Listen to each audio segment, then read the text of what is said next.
Сәлем достар, сіздер Ахниет каналындасыздар. Бүгін сіздермен KGSP, яғни Korean Government Scholarship Program туралы айтатын боламыз. Бұл видео Кореяға оқуға түскісі келетін жандарға арналады. Бірден айтайын, ол үшін сізге ОБТ сертификаты қажет емес. Қазақша айтқан кезде Кореяның мемлекеттік стипендиалды бағдарламасы.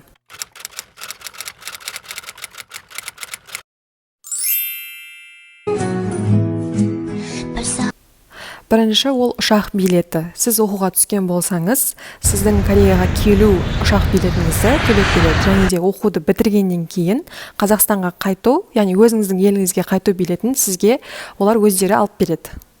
Екінші пайдасы, ай сайынғы 900.000 вон стипендия беріледі. Одан бөлек Кореяға бірінші келген кезіңізде кітап сияқты немесе бөлмеге орналасу үшін сондай керек жарақтарыңызды алуға 200.000 вондай сізге ақша береді. Корей тілін біліктілігіңіздің тексеретін тест.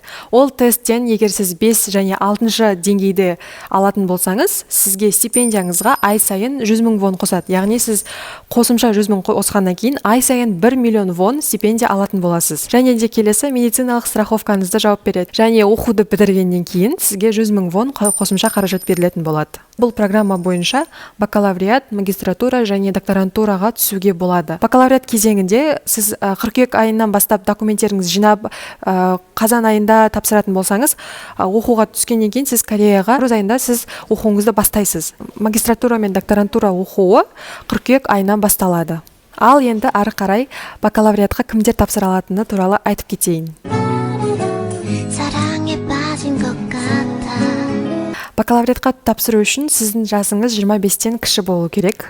Сіз мектепті бітірген аттестатыңыз болу керек. Ұлтыңыз Корей ұлтынан болмау керек. Яғни сіз шетелдік Корей үшін шетелдік азамат болу керексіз. Соңғысы сіздің ұзақ уақыт бойы шетелде оқитын денсаулығыңыз жақсы болу керек. Бакалавриаттан бөлек біздің тілшек колледж деп айтты, бірақ бұл жақта Associate Degree Program деген бар. Яғни сіз мамандықты 2 немесе 3 жыл оқу керексіз, бірақ ол бакалавриат болып есептелмейді. Яғни оны бітіргеннен кейін, егер сіз жоғары білімді болғыңыз келетін болса, бәрібір бакалавриатқа бару керек боласыз. Ол программада сіз 1 жыл корей тілін оқисыз, және де өз мамандығыңыз бойынша 2 немесе 3 жыл оқисыз. Ол мамандыққа байланысты. Кейбір мамандықтар 2 жыл оқуыңыз мүмкін, кейбір мамандықтар 3 жыл оқуыңыз мүмкін. KGSP гранты Кореядағы шетелдіктерге берілетін гранттардың ішінде ең жақсысы, себебі стипендиясы бұл жақта көп, 900.000 вон деген, ол басқа стипендиялардан қарағанда көбірек. Мысалы, университеттің өзіне тікелей тапсыратын студенттерде 300.000, 400.000, 500.000 вон арасында, ал KGSP студенттерінде 900.000 вон. Сондықтан бұл өте керемет мүмкіндік.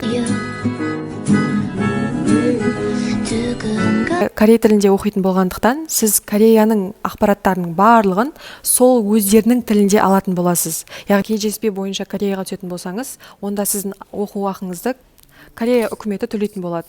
Оқуыңызды Корея үкіметі төлегендіктен сізге ешқандай міндеттеме берілмейді. Сіз оқуыңызды жақсы оқып, бітіргеннен кейін елге қайта аласыз. Осы жерде стипендия жеткілікті ма деген сұрақ туындауы мүмкін. Барлығы өзіңізге байланысты. Яғни сіз финанс жағынан жақсы ақшаны жарата алатын болсаңыз, ол жеткілікті деп ойлаймын. Корея мемлекеті шетелдіктерге оқуға мүмкіндік бергендіктен, олар ақшаны жеткілікті беріп отыр. Сіздің тек қана оқуыңыз үшін олар бүкіл мүмкіндікті бергендіктен сіз басқа нәрсе уайымдамасаңыз да болады. Грант бойынша сұрақтар туындаса немесе тапсырып жатқан кезде процесте кейбір қиыншылықтар туса, маған жазсаңыздар болады. Мен сіздерге мүмкіндігімше жауап беремін, және бұл видео ұнаса, сіздерден лайк және комментарий күтетін боламын. Кореяға грантқа түскісі келетін достарыңыз немесе туыстарыңыз болатын болса, осы видеоны жіберсеңіз болады. Аяғына шейін тыңдағандарыңызға көп рахмет. Сау болыңыздар.